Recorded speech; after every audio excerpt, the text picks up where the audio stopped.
it's becoming more and more common for me to encounter people who are utilitarians who recognize that there can be such a thing as a credible intra-utilitarian moral dispute. A dispute where two interlocutors enter, they make all their arguments, the other side comprehends every argument made, and yet both walk away with the original position intact. Right? So you see more and more of these people, at least over the last 7 or 8 months. When I first made a video loosely touching on this, it was called Moral Fetishism and Worst Case Scenarios. Hardly anyone was sort of nodding along to these points I was making, but in the interim, plenty of people have come along and pointed out that it's applicable. These intra-utilitarian disputes don't always have a clear-cut resolution for credible reasons. And both interlocutors can be reliable, they can both comprehend each other, and nonetheless leave with the original positions unaltered.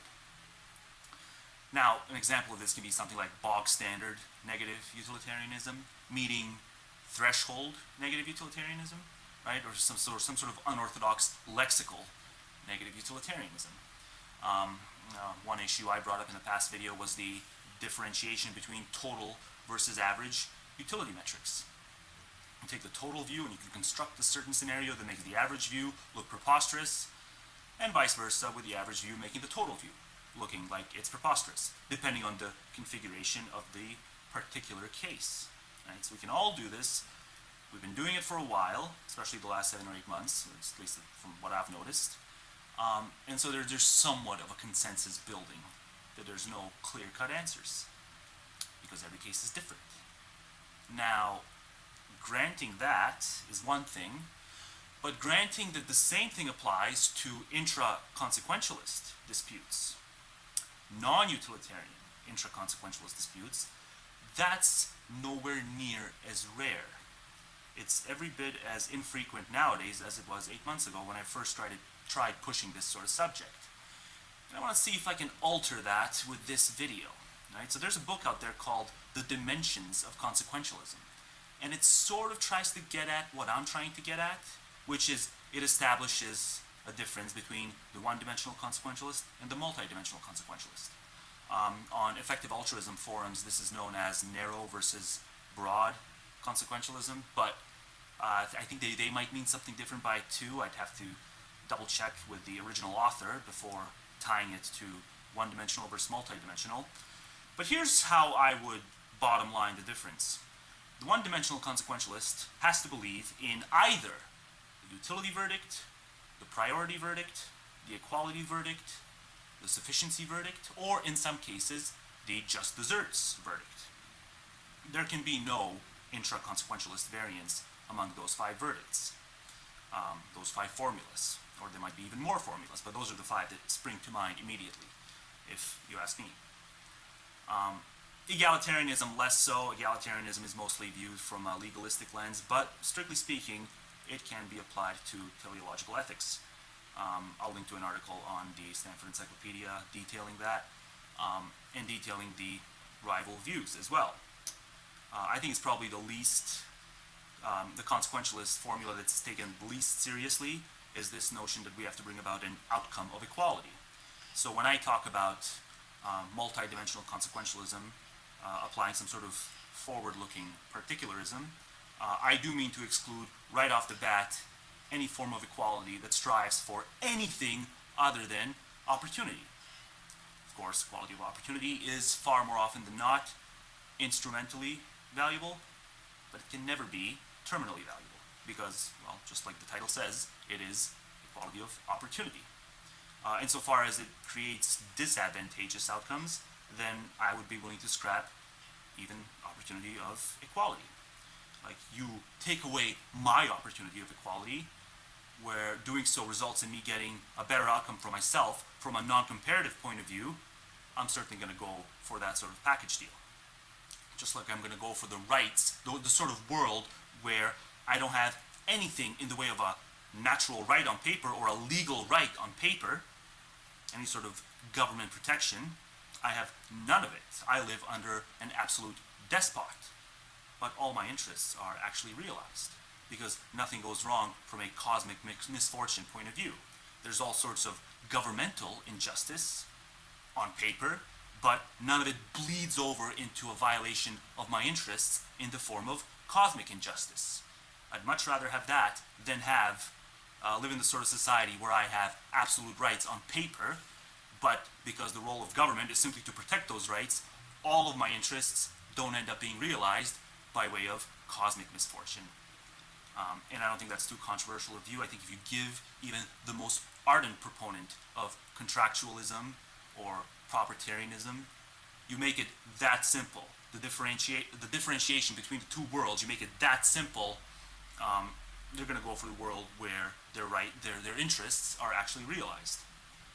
Though they may not admit it at first, you might have to wrestle your way to get them to reach that conclusion. In any case, there are, from my vantage point, 4 potentially credible consequentialist formulas. Utilitarianism can, in many cases, present credible conclusions, as can prioritarianism, as can sufficientarianism, which is basically the view that we ought to get as many people as possible under a certain minimally acceptable threshold of well-being. All other interests be damned.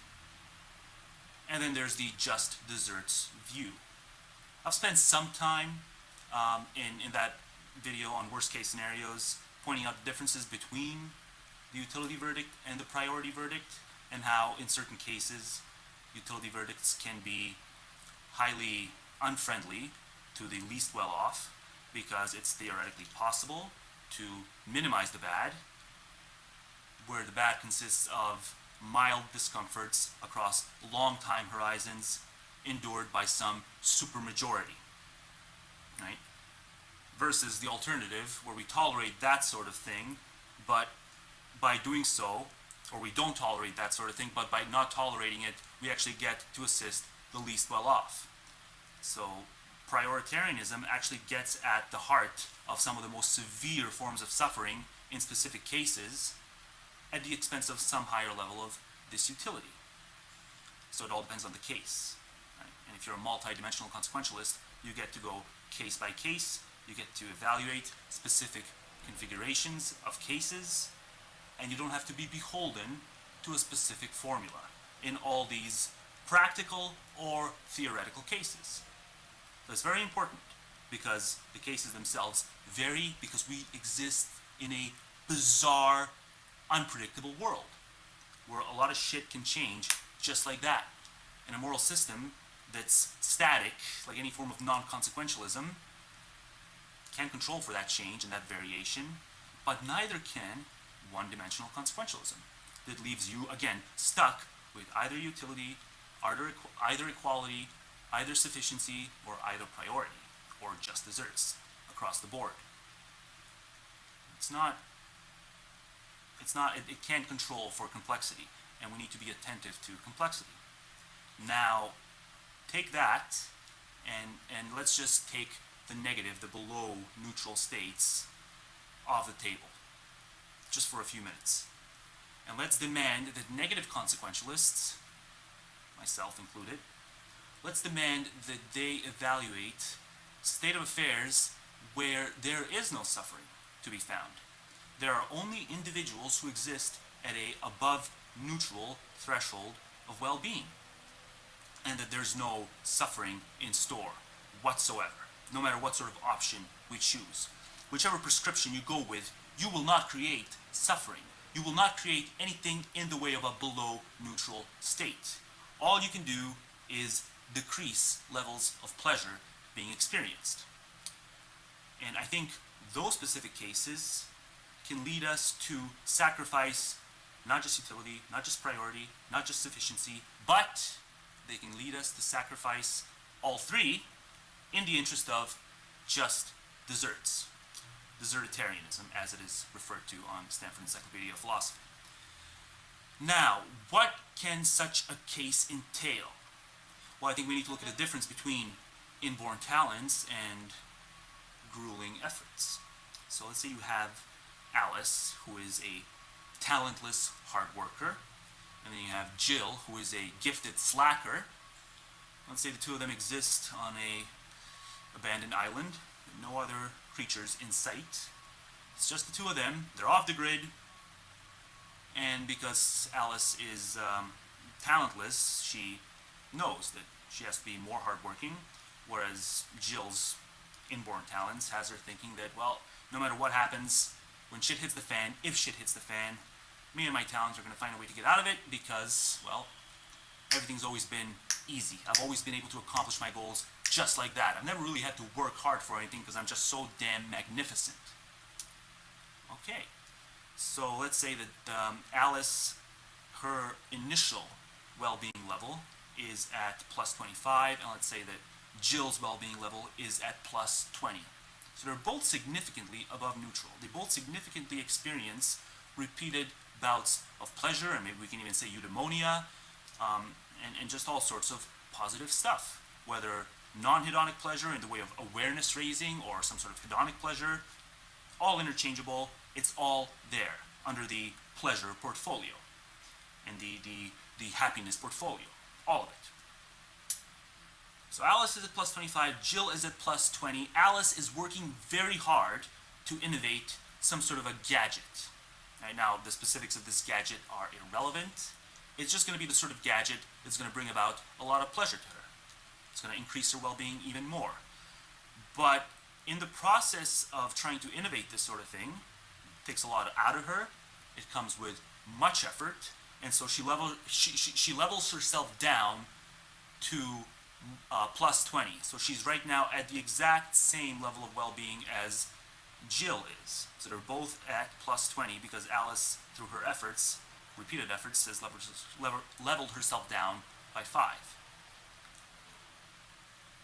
But let's say that the sort of gadget that she finally comes up with, that she finally innovates, is something that will only level her back up. Let's say if she gets the ownership rights of this because it's a product of her labor. It's the sort of thing that only levels herself up by plus 5. So she'd find herself in that initial plus 25 stage. Whereas Jill has the sort of idiosyncrasy where this specific gadget will benefit her by plus 10. Right? So you can take her from plus 20 to plus 25. In the way of dopamine hits, let's just say. So if you're a utilitarian, perhaps even if you're a negative utilitarian who is told that you have to say something about above neutral states. Of course, you can say below neutral states have priority, but if you're asked to analyze a case that has nothing in the way of negative states, only comparative positive states, would you prescribe maximization in all cases under that sort of arrangement? Well, I don't think all negative utilitarians would. Negative utilitarians simply have to be minimization-minded insofar as they are evaluating below neutral states. I don't think they have to be minimization-minded when it comes to anything in the way of neutral or above neutral states, when it comes to sacrificing other values. Neither do prioritarians, neither do sufficientarians. Right? Now, this is what I'm talking about in the way of multi-dimensional consequentialism. Why is this important? Well, it's important because if you choose to maximize, you have to strip Alice of the fruits of her labor. Not her inborn talents, not something that she can just attain just like that. No, but something she busted her ass to attain and innovate. So in this case, I'll be the first to point out that insofar as there is no suffering involved, there's only diminished pleasure, and no one will fall below the sufficiency line. So we're not going to violate any sort of disutility. We're not going to violate any sort of priority. We're not going to violate anything in the way of sufficiency.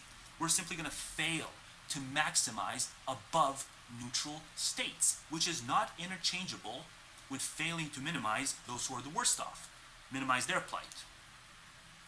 So in this case like this, just desserts takes precedence, and the verdict is ultimately a desertarian verdict.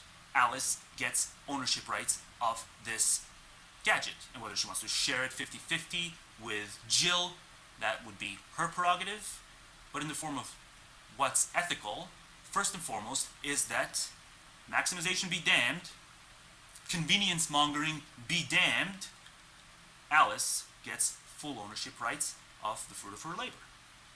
Applicable to cases like these, where we're not just catering to the inborn talents of individuals, we're catering to demonstrable differential in terms of efforts. So I'm just interested to hear if anyone would have a problem with this and what sort of argument they would cite to say that we have to actually cater to every last convenience whim an individual might have, simply because something that they did not themselves earn may serve more to them in the form of helping them maximize their own utility function. So I'm all for minimizing the negative, but I find myself more and more hostile to the prospect of maximizing the positive whenever we have to do so by violating other consequentialist calculi. I can't be the only one, can I? No, I don't think I am. So, answers to that in the comments section. Now, to finish this off, just before I wrap it up, I am going to do something I don't normally do, because I got some grief in the comment section of the last video and elsewhere for bringing up Carrie McCarpet's video. That sort of being something that I saw shortly after uploading the last video, and how I think it really played into the point, one of the points I was driving at with that last video about the vegan mindset, and how they really have a narrow vision of what moral agents are to do and are not to do, in the form of them internalizing this distinction between doing and allowing, right? And then like Carrie McCarpet does a video that just perfectly encapsulates everything that I was griping about. So I'm going to play that bit, and then I'm going to link her video in the description section so you can watch for yourselves and know that even though I'm not going to play the whole video, nothing's being taken out of context. But I am going to play a clip here, and it's going to start with Greg talking about his little bit, and then I think his bit was sarcastic, and then Carrie cuts him off and does her spiel. And I've got them sped up by 25, 0.25, or 1.25. And again, I'm doing this because I want to drive the point home, because I think this part of her video was just, it just drives home everything I was critiquing in the previous video. So, let's do it. Why does Onision identify as a vegetarian instead of a vegan? Vegan is defined as a person who does not eat or use animal products. That means no more leather shoes, jackets, or belts, no more milk, no more cheese, no more honey, no more eggs, as well as all the food products that have ingredients in them that are associated with animal products. Point being, vegetarianism is pretty goddamn easy, and doesn't require you change a whole lot about your diet other than simply removing meat. There are a buttload of alternatives, many of which taste fantastic. Meanwhile, for vegans, a lot of times even the fake meat they're not allowed to consume, because some of it contains egg or dairy, etc. So you can't even significantly support some of the companies that are taking a stand against the meat industry, because again, they're not 100% perfect and up to your vegan standards. Well, to me, there are a few perspectives on this, because on the one hand, it is quite clear-cut. Principles are absolutes. So you're either in or you're out. You can't do it half-assedly. You know, you can't be against murder and simply cut down. You can't genuinely hate books have been written on the ethics of killing, but no, you can't be against murder. Racism and sexism and homophobia, so limit yourself to weekends, you know. And you can't do that with animal slaughter either. If you don't like it, you really have to be vegan. In fact, what is a vegetarian doing exactly? They're buying those animal products that make them feel better about themselves while supporting the same meat industry, because all dairy cows and hens used for eggs will be imprisoned and killed because they're animals within the meat industry. So vegetarians are paying for animal slaughter, but they're quite cynically, really, selecting the resulting products that serve their self-image whilst making no odds to the animals who die. And if they pretend that's morally better than people who eat meat, you know, I get where they're coming from, but on the other hand, they may be enabling others to partake in paying for slaughter without any guilt. You say you, well, not you, she's not going to see this video. Though if you want to share the video with her, I wouldn't object to that. I'm not going to shove it in her face because I know she's busy with all sorts of shit. So I don't want to feel like, you know, I don't want her to feel like she has to have the onus of responding to any of this. But she says here, I get that you think that that's better, and then she proceeds to make a practical argument. Now, it rings hollow because she started this by talking about how principles are absolute, aka invariable, aka static. Sounds like non-consequentialism to me. Moral absolutism is by definition non-consequentialism. There are certain things you're just not permitted to do, irrespective of what comes about. So this can only make sense if she fails to recognize or refuses to acknowledge that there is no thick difference between doing and allowing. There's a thin difference for the purposes of practical verdicts, but there's no thick difference, right? And if she wants to say that, like if she wants to hear this and say that, well, yeah, there is no thick difference, so these absolute principles apply every bit as much to the allowing, then she would have to say that it's ethically impermissible to indulge oneself in the form of some sort of a drink when the drink avoidance could have gone, like if you refuse to buy the drink and instead use that money to subsidize one of the animal charities I keep talking about, that could do more good. So why? And if you're on that wavelength where you really believe in the strictness of certain things just being off limits, but at the same time you're not hostile to the doing, allowing, blurring, as I'm trying to do, then you're pretty much going to have to say that the ultimate ruling is any self-indulgence in a world where dire suffering exists, any self-indulgence is not just prescriptively bad, but it's impermissible. And I don't think that's at all tenable. It's prescriptively worse to self-indulge, even in the way of something minor that costs a nickel, when you could have spent that nickel to alleviate far more harm in the way of global poverty because of the whole bang for your buck argument, right? So it's all it is prescriptively worse. It's not impermissible. And it just demonstrates the absurdity of starting with a baseline that establishes absolute principles that mustn't be violated.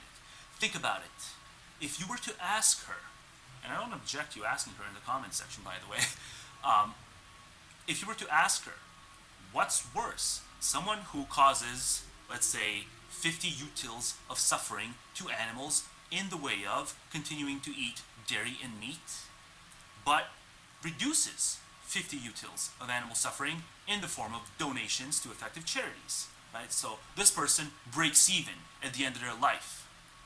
Breaks fully even. Now, on the other side, you have someone who never donates, but who never ever eats meat or dairy either. So that person also breaks even. Now, they're both even, but at the same time, let's say that the second person was greatly inconvenienced by their inability to eat meat and dairy products. Whereas the initial person is exactly the sort of person who didn't mind donating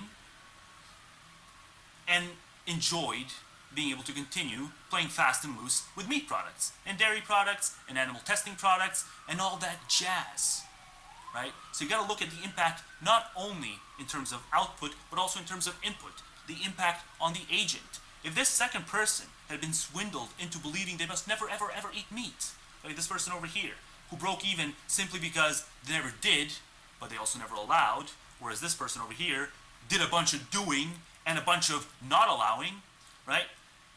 We have to look at what's easier for the individual. So for this individual, he did what was easy to him. He broke even by way of doing what was easy to him. So even though it's even, it's not even in terms of the input side. This individual caused himself a bunch of harm because they had been swindled into believing that never eating meat products is better and can't be compensated for by way of donations. But of course it can be. And he just never followed through on that sort of advice, or was never exposed to that sort of advice. So you have these two individuals. Obviously, the better thing to do is to break even while not inconveniencing yourself as much as possible. And what possible argument can exist against that recognition? Well, the only argument that can exist is arguing that the doing-allowing distinction just doesn't cut mustard, and that your first responsibility is to refuse to do bad, and that it can't be offset by way of disallowing bad. I think it can.